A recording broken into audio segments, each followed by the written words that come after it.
Mercury जरई छौ चुप चुप चुप चुप चुप चुप चुप चोली में तोरा मरकरी अपने स्वीट हल्सी ARV प्रोडक्शन के शानदार प्रस्तुति। लहंगा में तोरा छोरी गए गए गए गए गए गए गए गए लहंगा में तोरा जनरेटर चलई छौ चोली में छौरी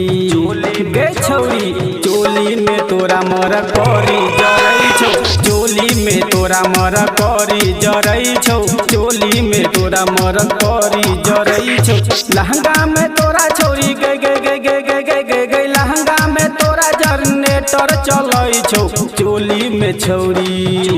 छौरी चोली में तोरा मरकरी जरई छौ चोली में तोरा मरकरी जरई छौ चोली में तोरा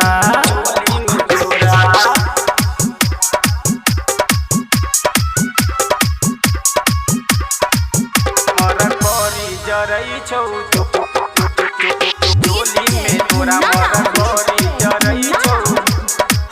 मरकरी जरई छौ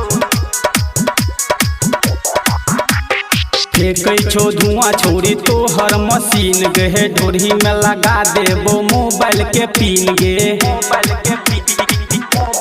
हे गे फेंकै छौ धुआं छोड़ी तोहर मशीन गहे ढोरी में लगा देबो मोबाइल के पिन गे दुनू बुफर तोहर गे गे गे गे गे गे गे गे दुनू जोबन तोहर धक धक करई छौ चोली में छौरी गे बुचिया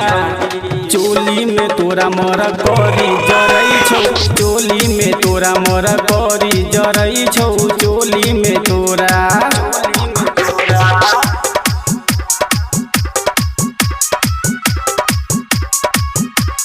मरकरी जरई छौ चुप चुप चुप चुप चुप चुप चुप चोली में तोरा मरकरी जरई छौ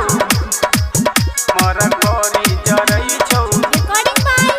ARV प्रोडक्शन अंधेरा बाजार। गायक विनोद से डलबाबै मोबिल गे छोरा ऑपरेटर तोहर राइटर सुनील गे छोरा ऑपरेटर तोहर राइटर सुन हे गे गायक विनोद से डलबाबै मोबिल गे छोरा ऑपरेटर तोहर राइटर सुनील गे बुढ़वा जवन का गे गे गे गे गे गे गे गे बुढ़वा जवन का सब तोरे पर मरई छौ चोली में छौरी गे छौरी चोली में तोरा मरकरी जरई छौ चोली में तोरा मरकरी जरई छौ चोली में तोरा मरकरी जरई छौ लहंगा में तोरा छोरी गए गए गए गए गए गए गए गए लहंगा में तोरा जनरेटर चलई छौ चोली में छौरी छौरी चोली में तोरा मरकरी जरई छौ चोली में तोरा मरकरी जरई छौ